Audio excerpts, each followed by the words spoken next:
माता की जय।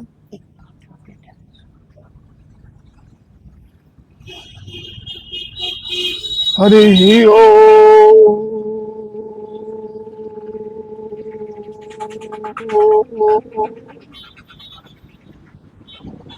हरि ओम।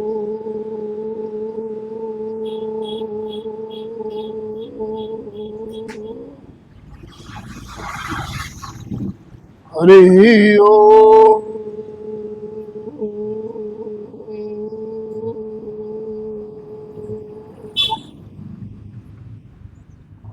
जय श्री भोलेनाथ की जय। श्री लक्ष्मी नारायण भगवान की जय। श्री शेरशाह अवतार श्री लक्ष्मण जती जी महाराज की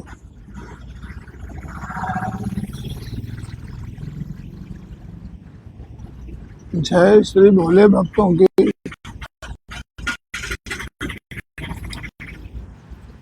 ओम नमः शिवाय। शांताय हरे परमात्मने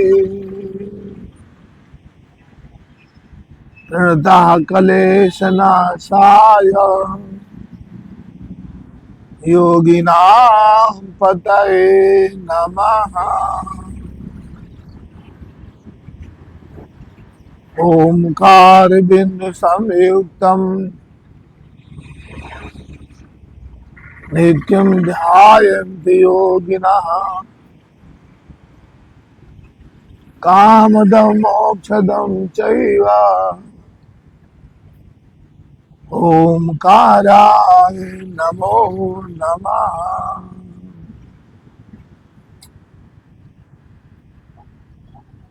जय भोले की।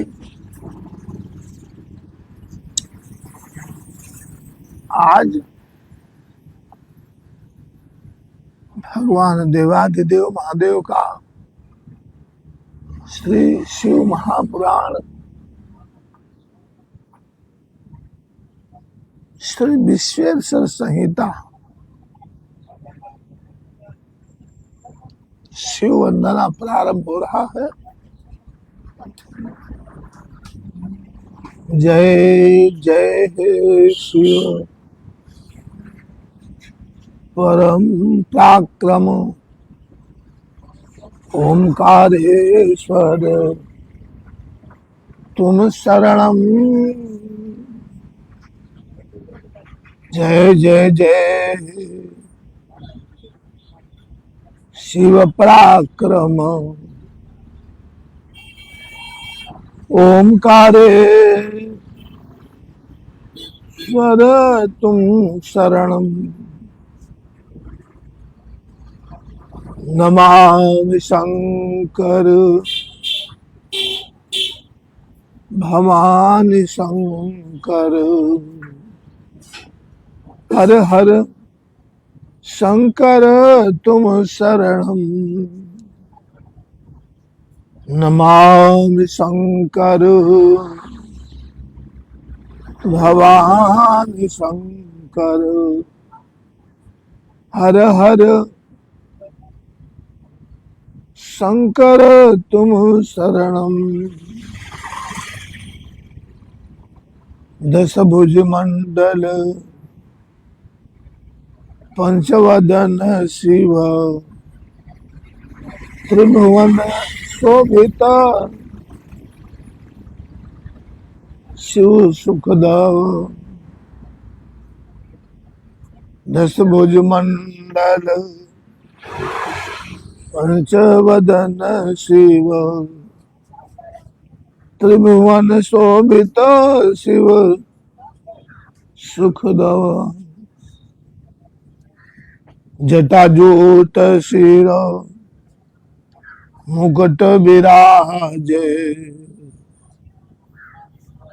जटाजूट शिर मुकुट विराजे। श्रवण कुंडल अतिरमणम। श्रवण कुंडल अतिरमणम ललाट चमकत रजनी नायक पन्नग भूषण गौरी सा त्रिशूल अंकुर गणपति शोभा डिम डिम बाजत धुनि मधुरा सब भस्मिलेपन सर्वांग शिव नंदी वाहयति रमणम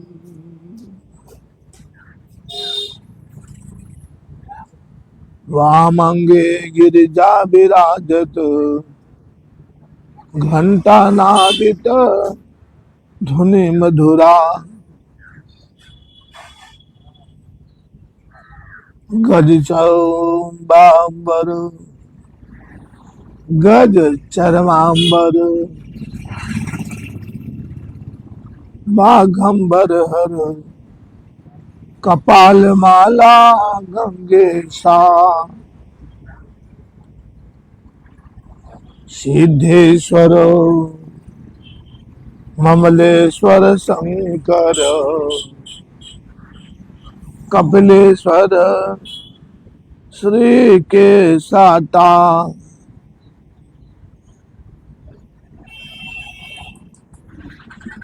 सिद्धेश्वर ममलेश्वर शंकर कपिलेश्वर श्री केतेशा कपिला संगम निर्मल जल है ओ कपिला संगम निर्मल जल है कोटि तीर्थ भयो शरणम कपिला संगम निर्मल जल है कोटि तीर्थ भयो हरणम नर्मदा कावेरी जल संगम मध्य शोभित गिरी शिखरा इंद्रादिक प्रति सुरपति सेवती रंभानादित धुनि मधुरा मंगल मूर्ति प्रणवाष्टक शिव मंगल मूर्ति प्रणवाष्टक शिव अद्भुत शोभा मृदभवनम सनकादिक मुनि करत स्तोत्रम सनकादिक मुनि करत स्तोत्रम मनवांचित शिव भय हरणम प्रणवाष्टक पद ध्याये जनेश्वर प्रणवाष्टक पद ध्याये जनेश्वर रसपति विमल पदवास्तम तुम्हारी कृपा त्रिगुणात्मा शिव जी तुम्हारी कृपा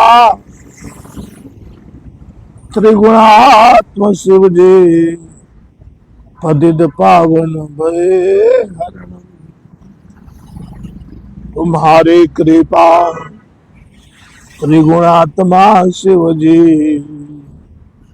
पतित पावन भय हरणम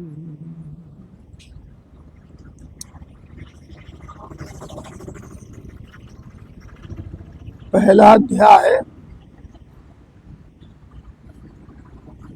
कथा प्रसंग तीर्थराज में मुनियों का समागम।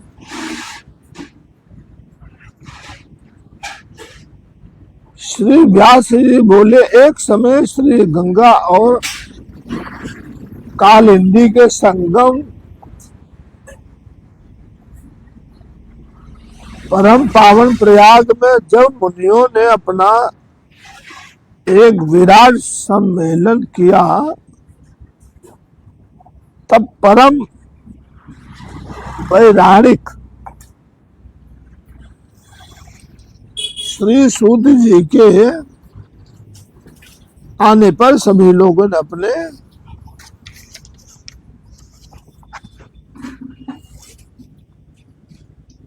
अपने स्थानों में उठकर सब खड़े हो गए अभिवादन के लिए, सम्मान के लिए।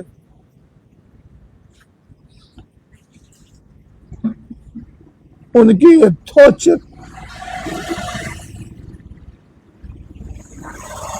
अभ्यर्थना की तथा पूजा सत्कार करके हाथ जोड़कर यह प्रार्थना की कि हे मुनीश्वर, कलयुग में सभी प्राणी पाप ताप से पीड़ित हो, सत्कर्म रहित हो, पर निंदक, चोर, पर स्त्रीगामी, दूसरों की हत्या करने वाले, देहाभिमानी, आत्मज्ञान रहित नास्तिक, माता पिता से देशी और स्त्रियों के दास हो जाएंगे।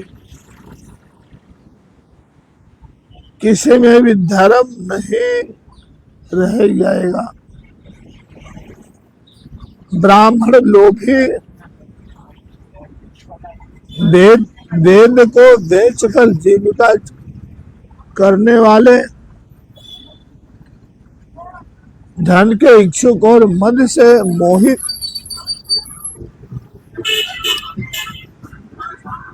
अपनी जाति के कर्मों को छोड़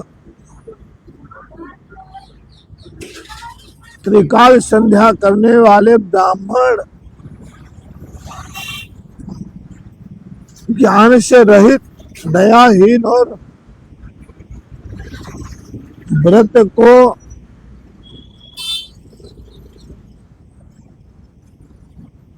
पालन करने वाले, कृषक, क्रूर और मलिन स्वभाव के हो जाएंगे। क्षत्रिय धर्म के विपरीत कुसंगी पाप परायण होंगे। रण से कायरता, धर्म से विमुखता, चोरी, नीचता और दास्ता ही मानो उनका धर्म हो जाएगा। भोगों की लिप्सा, कामनियों की दास्ता,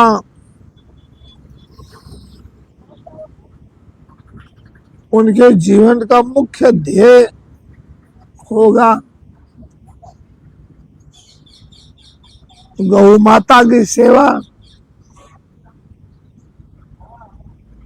और शरणागत की रक्षा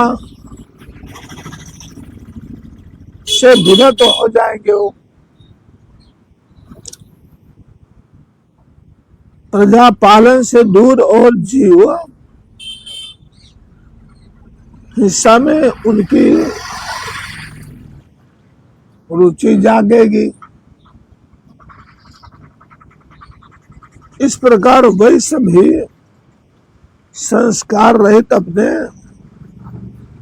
धर्म रहित कुमार्गी और जैसे भी हो डंडी मार कर केवल धन कमाने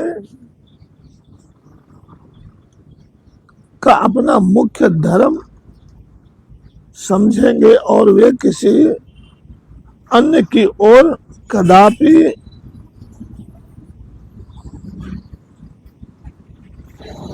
नहीं होंगे। वे गुरु देवता ब्राह्मणों में रहित कामी मलिन आय वाले मोहच्छन और परम लोभी होंगे। ऐसे ही शूद्र अपने कर्म को छोड़ तिलक छापे लगा रखेंगे। ब्राह्मणों को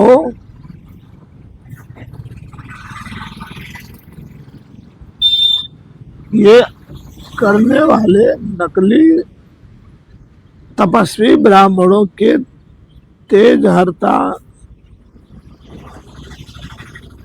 शाली आदि पाषाण पूजक होम करता कुटिल ब्राह्मणों के निम्न धनवान कुकर्मी विद्यावान विवादी धर्म लोपक राजाकृत महाभिमानी क्रूर वर्ण धर्म के नाशक सर्व वर्णों से उच्च दुष्कर्मी हो जाएंगे। इस प्रकार स्त्रियों में भी धर्म का पतन हो जाएगा और वे तमोगुण से युक्त यारवासी पति से विमुख माता पिता की भक्ति से रहित दुराशय यौवन और नित्य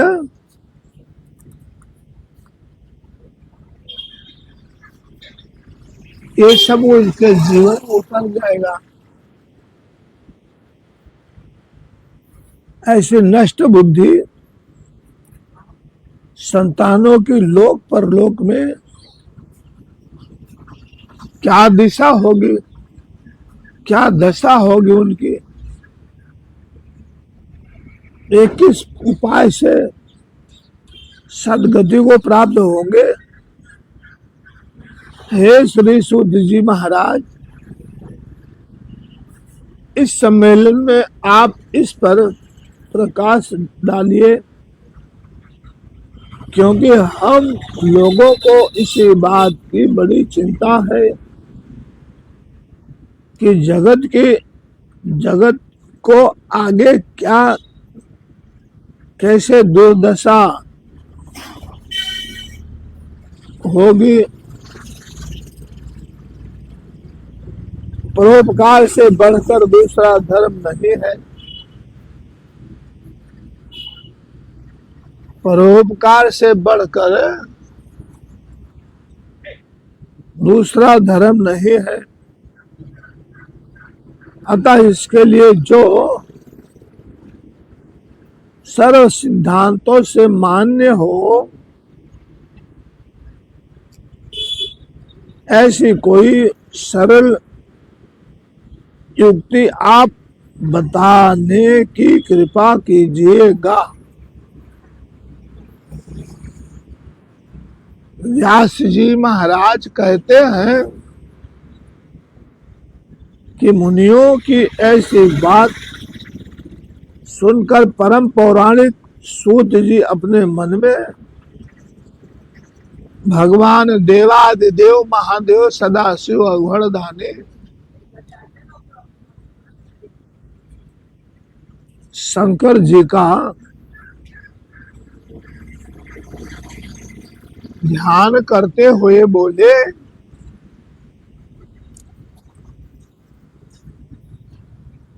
शुद्ध जी बोले, हे मुनीश्वरों, यह आपने त्रिलोक हितकारी उत्तम बहुत अच्छा विचार किया है। कली के पापों का नाश करने वाला परमार्थदायक शिव पुराण नामक ग्रंथ सब ग्रंथों से उत्तम और वेदांत सार का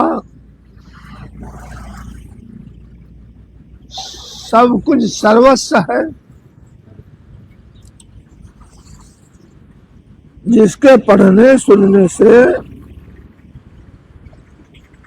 मनुष्य सर्वोत्तम शिव गति, शिवलोक, शिव भोले का सानिध्य प्राप्त करता है। भगवान वेदव्यास जी के कहे हुए इस पुराण का बहुत महत्व है।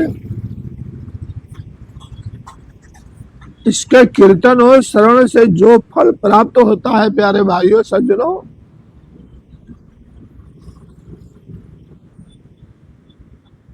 वह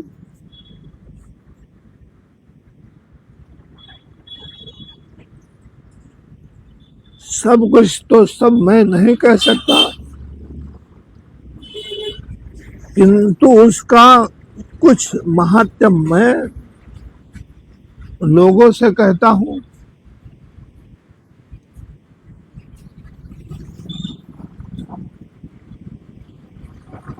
ध्यान देकर सुनिए।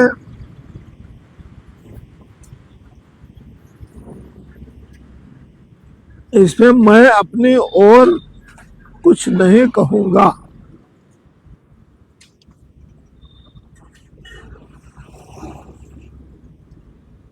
और जो व्यास जी ने कहा है वही कहूंगा।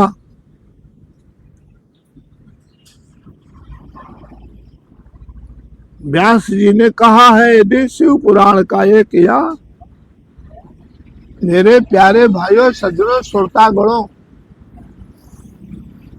भगवत चरण रागियो, शिव जी के दीवाने, व्यास जी ऐसा कहते हैं कि आप सबको यदि शिव पुराण का एक या आधा श्लोक भी जो भक्त पढ़ेगा, पढ़ाएगा, सुनेगा, सुनाएगा,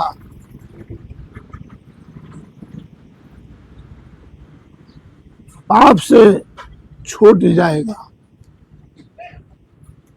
तमाम पापों से उसको मुक्ति मिल जाएगी। भगवत सदाशिव की कृपा से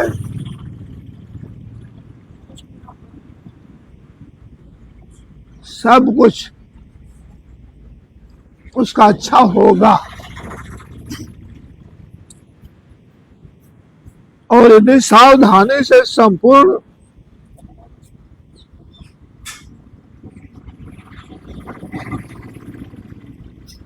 जीवन मुक्त हो जावे और इसके अनुसार आचरण करे तो एक अश्वमेघ का फल पाएगा। यदि कोई दूसरे भी शिव पुराण की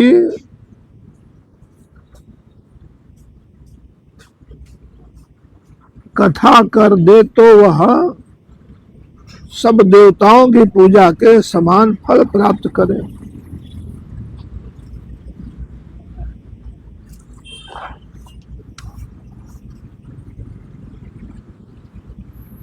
कोई संदेह नहीं है।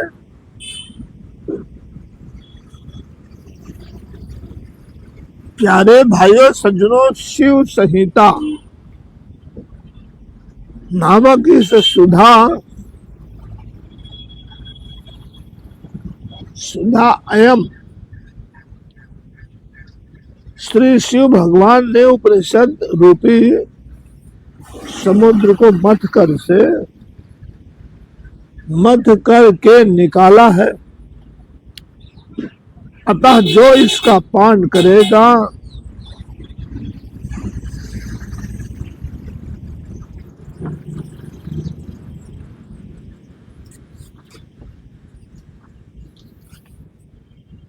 वो निश्चय अमर हो जाएगा। यदि कोई एक मास को पढ़े तो जैसे कि भगवान का पवित्र पावन उत्सव होता है पूरे सावन तक, बड़े से बड़े लोग, सुखी से सुखी लोग नंगे पैरों हो तीर्थों में जल भरने के लिए जाते हैं। कोई गौमुखी जाता है, कोई गंगोत्री जाता है, कोई ऋषिकेश जाता है, कोई हरिद्वार जाता है, कोई काशी जाता है।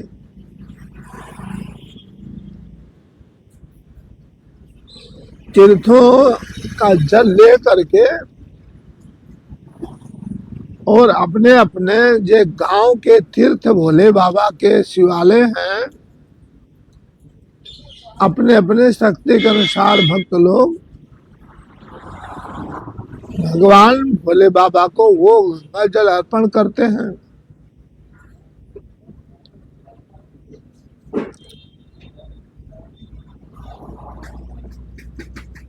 एक मास को पढ़े तो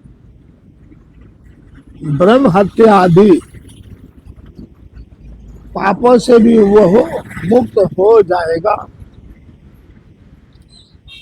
और शिवालय में या दिल्ली के वृक्ष में जो इस संहिता को पढ़ेगा वह अद्भुत फल लाभ करेगा। श्री भैरव जी के मूर्ति के सामने इसका 3 बार पाठ करता है, वो सभी मनोरथ पूर्ण होते हैं। यदि चतुर्थी के दिन निराहार रहकर बिल्व वृक्ष की मूल में बैठकर इसे पढ़े तो भगवान शिव जी की पूजा के समान उससे सभी देवता भी पूजा करते हैं। इसमें शिव जी के दिए हुए अर्थ है, काम है, मोक्ष है, चारों पदार्थों का विवेचन, उनकी प्राप्ति, उपाय,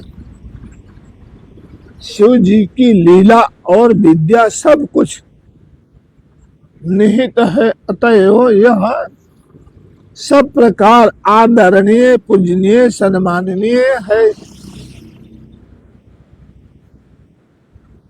वेद और श्री ब्रह्मा जी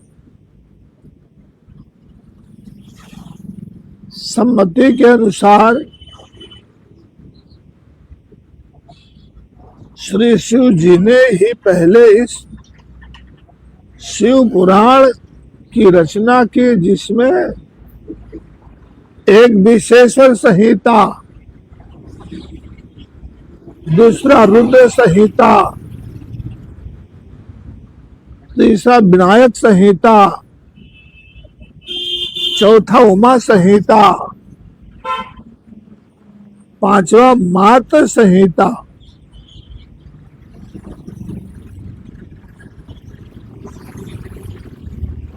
एका रुद्र संहिता,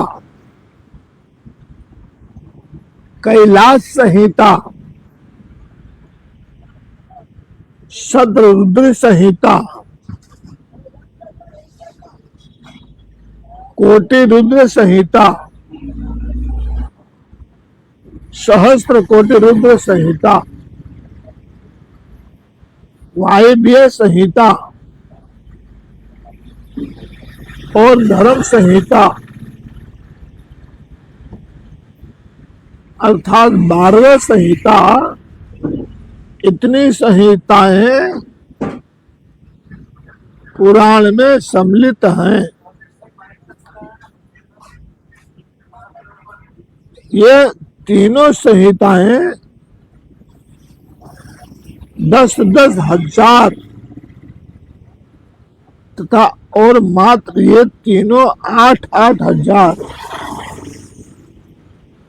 एकादश रुद्र संहिता,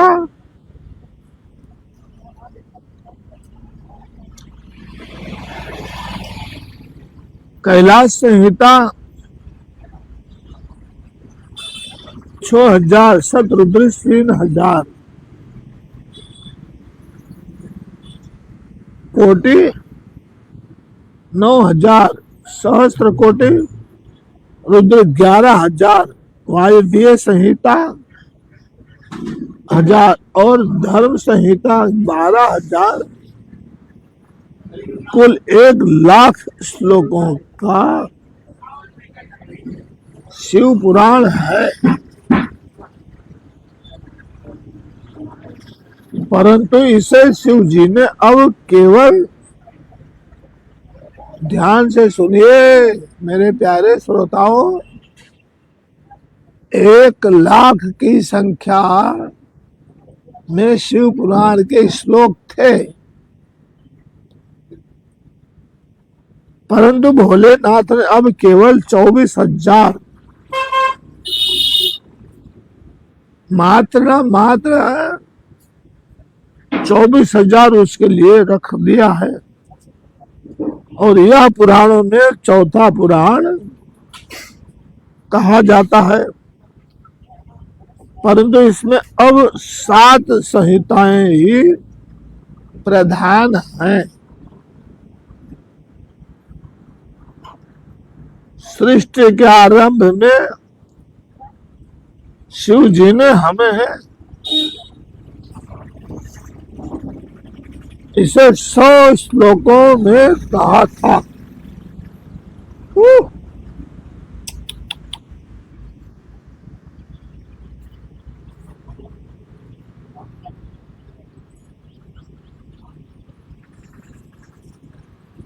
अब 24,000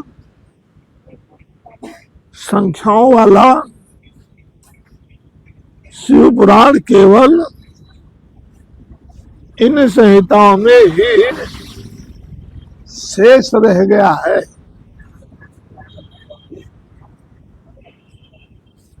विश्वेश्वर संहिता, दूसरा रुद्र संहिता,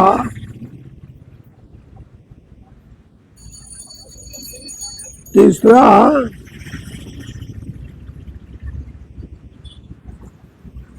चौथा कोटि रुद्र, पांचों उमा,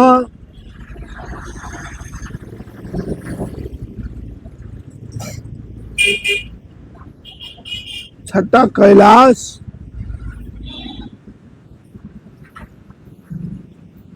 सातवां वायव्य संहिता,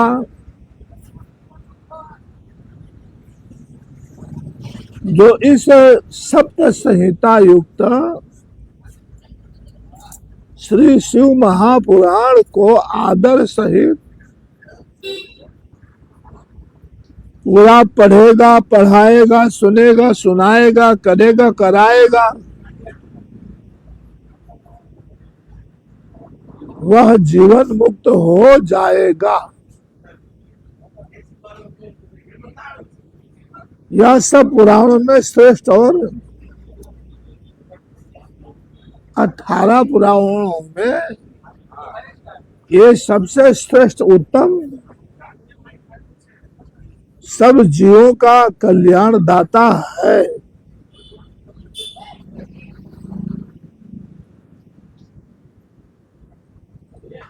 भगवान श्री वेदव्यास जी बोले,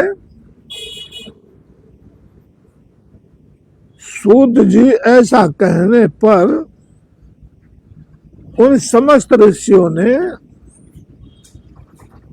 कहा कि हे महामुनि, यदि आप हमें अद्भुत वेदांत सागर महाशिव पुराण सुनाते हो तो बड़ी कृपा होती। मुनियों से ऐसा सुनकर शिव जी का स्मरण करते हुए सूत जी प्रसन्न होकर बोले,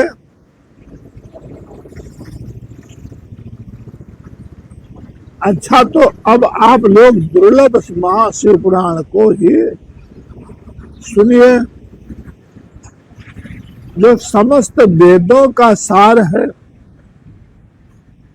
मेरे प्यारे भाइयों श्रोतागणों, शिव भोले भक्तों,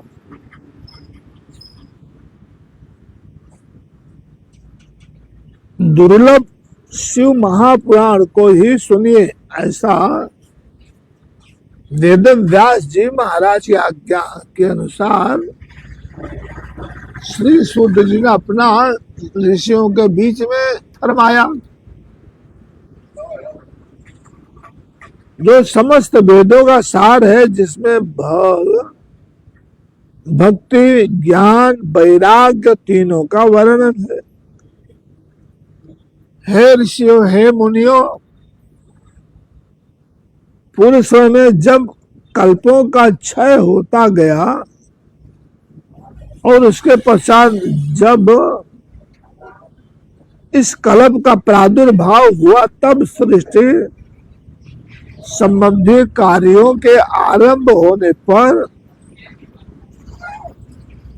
षटकुलीन अर्थात 6 कर्मों के करने वाले उत्तम कुल के मुनियों में यह मतभेद उत्पन्न हुआ।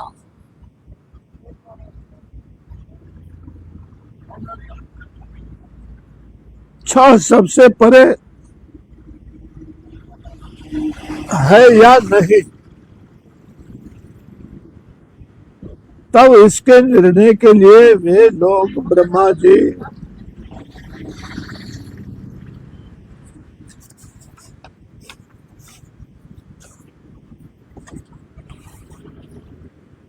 के पास गए। तो हम सब मिलकर के, जितने भोले भक्त हैं, जितने शिव याचक हैं, हम सब भी चलेंगे, उन ऋषियों को वचनों को सुनेंगे और श्री ब्रह्मा जी से क्या वाद विवाद संवाद होता है, मंत्र मुग्ध होकर ध्यान लगा के वही खड़े रहेंगे। बस आज इतना ही। पुनः सायंकाल को संध्या आरती धूप ध्यान के पश्चात हम आपके चरण शरण के बीच उपस्थित हो करके आप शिव स्वरूप हैं। हे मोरे मेरे भोले भक्तों, आप भगवान देवादिदेव महादेव के ही रूप हैं, क्योंकि हमारे गोरक्षनाथ जी भगवान शिव का ही अवतार है। और ऐसे बोलते हैं, हे बालको, हे भक्तों, हे याचकों, हे बंधुओं, गोरख जागता नर से हो, घट घट गोरख से व्यापे। तो हम आप सब नतमस्तक होकर के वंदन करता हूं। जय भोले की।